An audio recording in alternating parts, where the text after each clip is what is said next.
Let's try this with the microphone. Good morning, and welcome to a sermon about the parable of the mustard seed. Yes.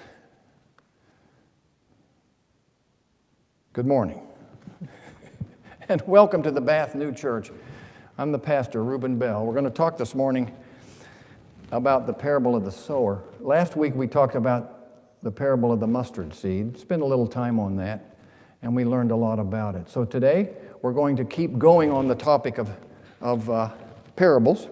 I'm going to start with the lessons for today's sermon, and it will include this whole little story of this sower who went out to sow. But first, from Deuteronomy, chapter 32.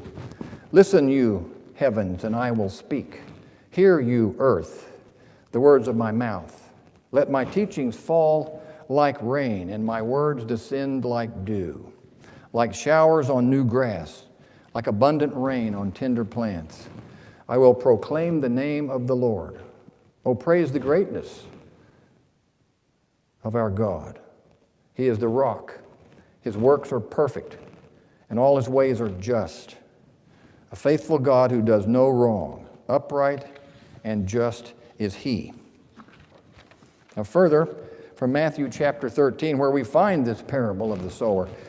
On the same day, Jesus went out of the house and sat by the sea. And great multitudes were gathered together to him, so that he got into a boat and sat, and the whole multitude stood on the shore. Then he spoke many things to them in parables, saying, Behold, a sower went out to sow.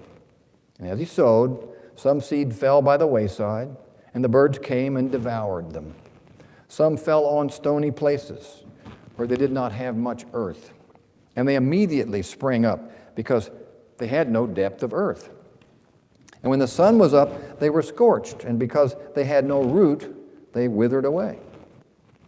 And some fell among thorns, and the thorns sprang up and choked them, but others fell on good ground and yielded a crop, some 100-fold, some 60, some 30. He who has ears to hear, let him hear. And the disciples came and said to him, Why do you speak to them in parables? He answered and said to them, Because it has been given to you to know the mysteries of the kingdom of heaven, but to them it has not been given. Whoever has will be given more, and he will have an abundance. Whoever does not have, even what he has will be taken from him. Therefore, hear the parable of the sower. When anyone hears the word of the kingdom and does not understand it, then the wicked one comes and snatches away what was sown in his heart. This is he who received seed by the wayside. But he who received the seed on stony places, this is he who hears the word and immediately receives it with joy. Yet he who has no root in himself, but endures only for a while. For when tribulation or persecution arises because of the word, immediately he stumbles. Now, he who received seed among the thorns is he who hears the word, and the cares of this world and the lure of riches choke the word, and he becomes unfruitful.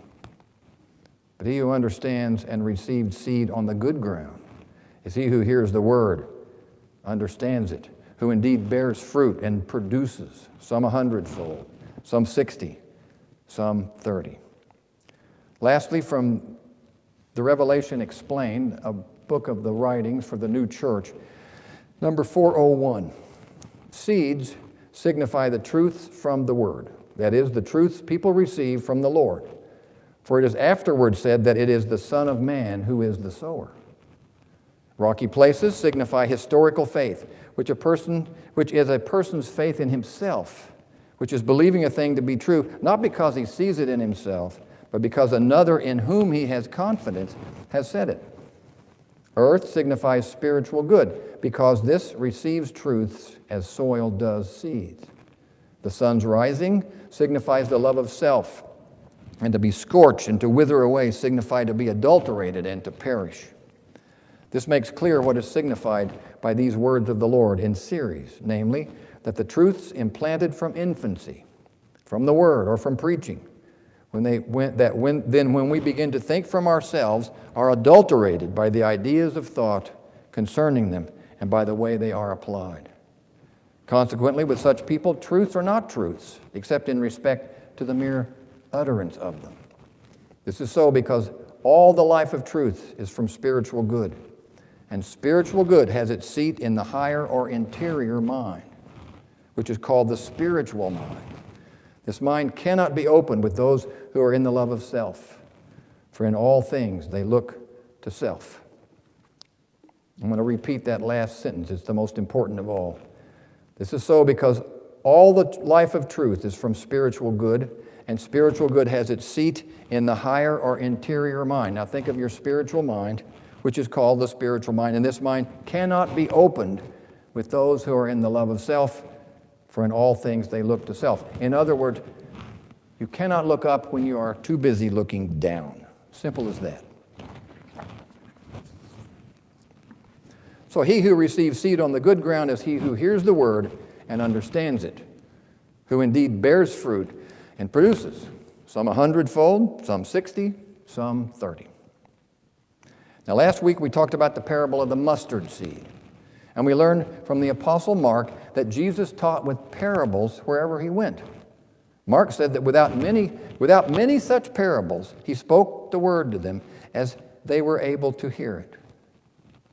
But without a parable, he did not speak to them. And we learned last week that a good parable is simple. It casts a very familiar image, but has a little hook. They all have a little hook. Something that just doesn't ring true in the ear of the listener. Now, Zen Buddhism has a very similar mechanism. They have these little truths called koans, K-O-A-N. And koans they're kind of like little paradoxes. They're kind of like little non sequiturs. They don't appear to make any sense. They cause you to perk up and look for deeper meaning about to come. And that's the way the parables worked. The Lord used that little hook in all of them.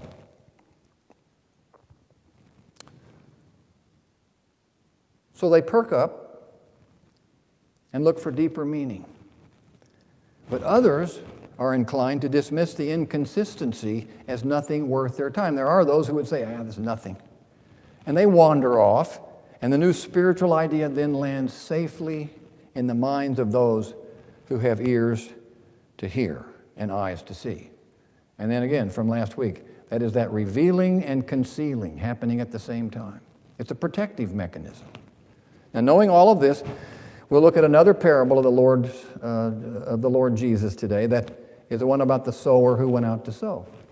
It's seeds again, but this time in an entirely different context. There's the literal story, and then there are the correspondences that take us deeper into what the Lord is trying to teach. It's infinite depth, just as we might expect. Behold, a sower went out to sow. Now, what does this image do for you? What can it do for us living in our insulated urban culture, detached from sowing or reaping and all the things in between? Well, we do our sowing in our various jobs. I don't sow. Far removed from agricultural settings, like the parable we read today. And we reap. Where do we reap? I reap at the supermarket. Crops we didn't plan or plant or gather. I reap at Shaw's and sometimes at the market basket. That's where I reap. Where do you reap? We don't really reap. Can this image do anything for modern people like us? Well, of course it can, because it's simple and it's easily visualized, and because this image is rooted in the basic reality of our consciousness. What's in there? Life and growth. They're in there. The Lord desires above all things to save us from ourselves, and He wants the world to know about His new church. So He tells us some of the how and the why of this in His parables. Sower went out to sow. In the days of this parable, this would have been a man with a bag of seed, broadcasting it by hand onto the ground, and just hoping for the best. That's pretty much it. No tractor with disc and harrow to prepare the ground. No seed drill to plant the crop with the mechanical precision. I don't know if you've ever seen those at work. They're wonderful. They're big. There are no irrigation pipes to bring water, no fertilizer to assure an abundant crop, and no pesticides to keep it safe. None of that. We're talking low tech here, just a sower and his seeds hoping for the best. Let's look at this parable as the Lord reveals himself in his word and see what it can teach us about the Lord, who is the sower in the spiritual sense, and what it can teach us about ourselves and our church as well, about seeds and how to sow them. The setting of this parable is twofold, and both scenes are important for our complete understanding of the story. There's the setting of the parable itself. It's a man walking along, spreading seeds, okay? And then there's the vivid image of the Lord telling this story from a boat on the Sea of Galilee. First, the physical setting of the Lord's telling of the story. There are some fascinating and revealing correspondences here. Verses 1 and 2 say this: On the same day, Jesus went out of the house and sat by the sea. And great multitudes were gathered together to him. So he got into a boat and sat. And the whole multitude stood on the shore. What do we learn here? Well, the Lord left a house to meet this multitude. This is important. A house in the Word always represents the natural level of the mind, the natural mind. And this reminds us that he was leading the people out of their natural states into new spiritual thinking. This is what he did. This was his ministry. And this is the goal of his ministry still. Then he went and sat in a boat on the sea. Now sitting, we talked about this last week, sitting with people implies that the Lord wished to be among the people, among them, not above them, not apart from them. And the sea represents external or general knowledge of heaven and the church, kind of a beginner level of knowledge of heaven and the church for people who are in natural states of mind. It's where the spiritual life begins. Where else would he take them but to the sea? Where else would he take us? Finally, the Lord got into a boat to sit and preach, and the multitude stood on the shore. Now, a boat clearly represents teachings from the Word. In this case, if you think about it, the real thing. The boat represents teachings from the Word, and here we have teachings from the Word coming from Jesus, who is the Word himself made flesh to dwell among us. That's a really weird thought. Well, there he is, sitting in a boat, doing that very thing. And the people stood. It tells us that they were looking to the Lord to understand, to do his will, to see him. Why the correspondences? Well, because in order to see and understand spiritual truth, we must look to the Lord in his teaching, available in abundance, where? Right there, in the Word. But first, for that to do any good, we have to leave the house of our natural mind and go to the sea, which is the church and heaven, available to us in this life, if we so desire. And only then, when we have done these things, are we ready to hear the word of the Lord. Without this preparation, and that's your part, and it's an exercise in humility, I might add, without that, this Bible is just another book. There are people who study the Bible as a book. I took a course in college called Old Testament History. The teacher was a nice guy, but I don't think he was particularly religious. And we learned this as a book. Okay, that's a start. Without preparation, that's all you get. The setting of this parable is important. There's a wealth of spiritual teaching in these first two verses alone, before we ever get to the story. That's the idea with correspondences. The Lord carefully got the people ready to listen. Okay, the same thing has to happen to us. Now, the setting of this parable is simple, as they all are. There is no excess of detail to draw our minds away from the action. The sower, a farmer, walking along, throwing seeds, apparently without regard to where. By the wayside, on stony places, among thorns. And I think you could probably call these weeds. Make more sense to me. So let's just say among weeds. And finally on the good ground as well. And there's the hook. What kind of farmer is this who throws his seeds in all directions on places he has not cultivated or prepared? Now remember, these seeds were precious.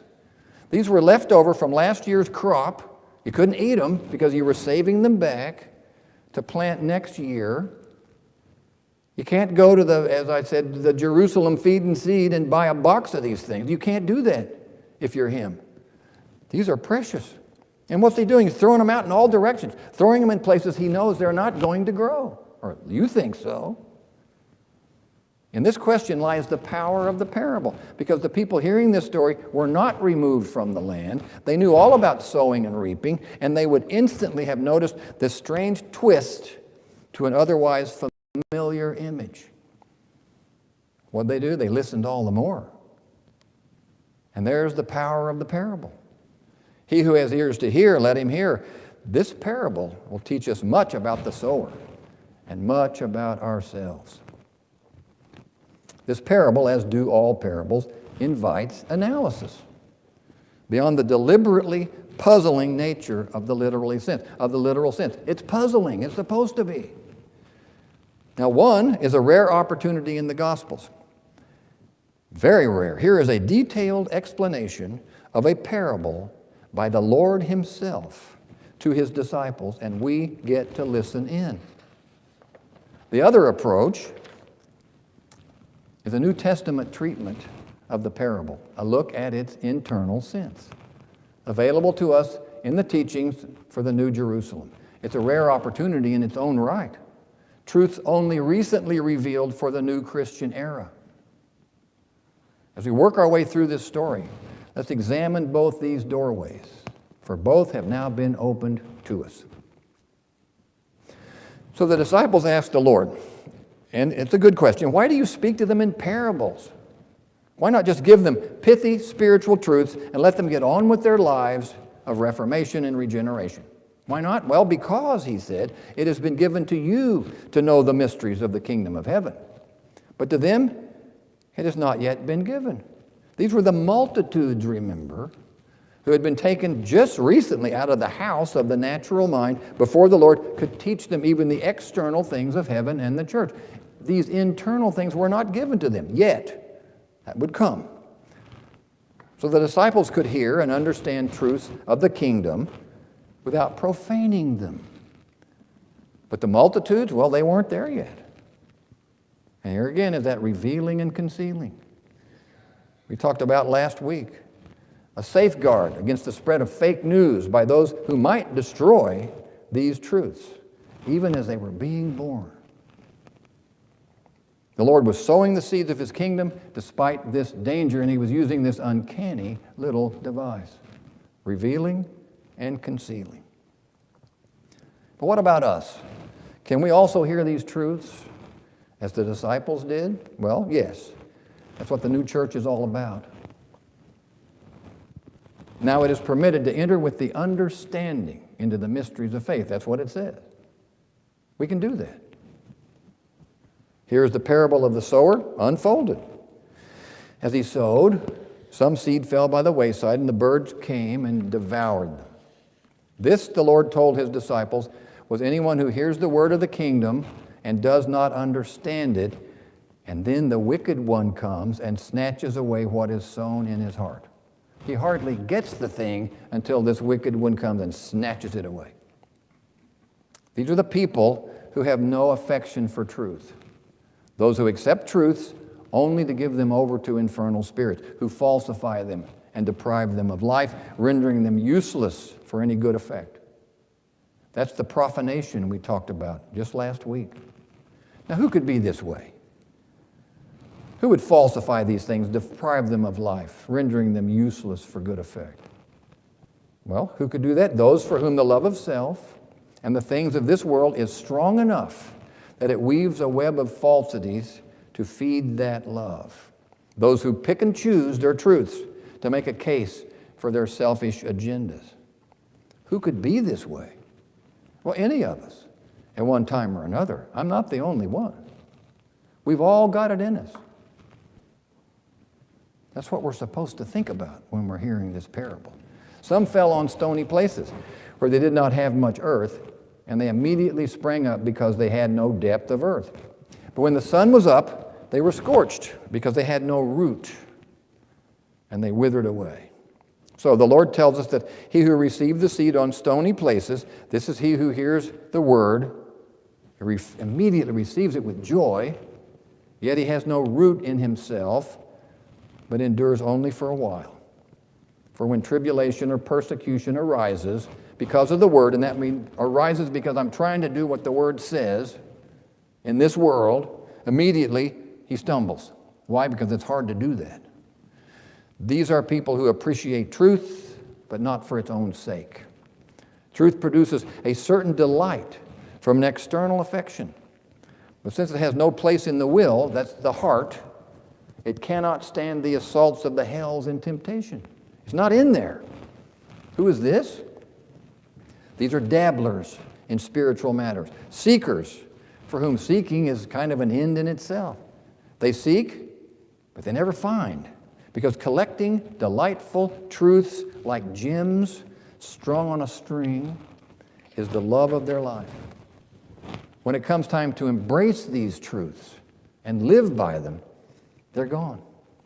Seekers and not finders. A lot of them around here. And some fell among thorns, and thorns sprang up and choked them. As I said, think weeds. Weeds are kind of thorny. Makes a better image for me. The Lord said, now he who received seed among weeds is he who hears the word, and the cares of this world and the lure of riches choke the word, and he becomes unfruitful. What a topic, the cares of this world. We all have them. And if we're not careful, they can grow to fill our consciousness until they choke the Lord completely out, because they're always there. Do this first, do this first. No. Did you get your email? Haven't you looked at your email in 2 days? No, I really didn't. Well, you need to do this, but I was doing this. Well, stop that and do this. Next, we have to do that. Those are the cares of the world. What about paying your bills at the end of the month? There's a care of the world. That takes precedence over everything. Sometimes it'll choke the Lord out. What is blocked is the Lord's simple prescription for happiness. Do not worry about tomorrow, for tomorrow will worry about its own things. Chokes that right out. The hells whisper to us, what about tomorrow? What if things go wrong? Did you do this? Did you do that? And my favorite, it's never late, never too late to quit, they'll tell you. Never too late to give up. Now, how fruitful can that be with that in your ear all day? Thorns, weeds, we all have them. We'll always have them. What a job to keep them cut back and under control. Continuous process. But others fell on good ground, yielded a crop. Some 100-fold, some 60, some 30. And the Lord said, he who receives seed on the good ground is he who hears the word and understands it, who indeed bears fruit and produces. Some 100-fold, some 60, some 30. It is he who hears the word, understands it, and indeed bears fruit. What does that mean? It does what it says. He begins doing what it says. He's in an entirely different kind of life now. Oh, and he's productive, not surprisingly. These are people who love the truth of the word because they love the Lord. And from this love of truth, they strive to do good from it. What is loving the Lord? Doing what the Lord says. That's all. And they strive to do good from it. Love in action, we call that. Charity, uses. Call it what you will. The good ground is you and me when we do the right thing because it feels good and it feels right because we know. We know from doctrine that it is good. We know in our minds it's good. And then we do it. We turn that knowledge to use, and sure enough, it is the right thing. The good ground is good and truth working together. Good and truth working together in use. That's regeneration in process. That's what 100 means in the internal sense of the word. The 100-fold in our parable. Some 100-fold means you and me. When we take the truths from the word raise them up, join them to a higher good by living them, by doing what those truths say to do. This is the crop our sower had in mind. The outcome is up to us. The joy of the harvest can be ours. So to summarize these wonderful truths in this wonderful parable, the passage we read from the Revelation explains it all. It says, all the life of truth is from spiritual good. And spiritual good has its seat in the higher or interior mind, which is called your spiritual mind. This mind cannot be opened with those who are in the love of self, for in everything they look to self. I would explain it this way.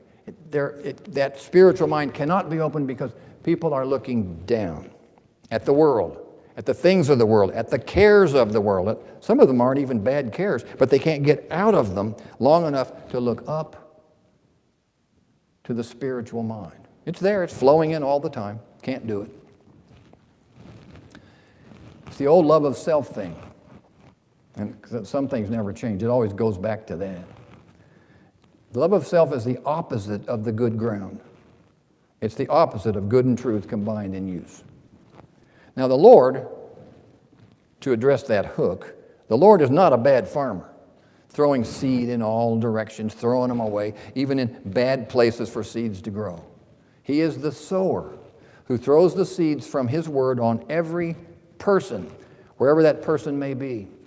Because He knows that as long as we are on this earth, where our natural minds can still be turned toward good and away from evil, there are no bad places to throw the seeds. If you are in one of those states that we talked about today, if your mind is in the weeds, if your mind is in stony places, you think the Lord's going to just ignore you? Say, well, I'll throw a seed at Him later when He kind of comes around. No, He throws them right at you.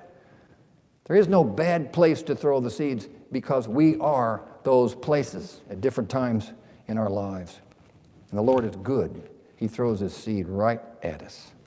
There are no bad places. The hard ground of the roadway, the stones, the thorns, all those spiritual states can be overcome a little at a time. We have them. We know we do. They can be overcome if we learn what? To leave the house of our natural mind, get out of those cares of the world, go and stand on that shore. That means look to the Lord. And the shore is the edge of all that wonderful learning. Look to the Savior in that boat of doctrine, those teachings. We've got them. And follow Him to the life of heaven. Amen.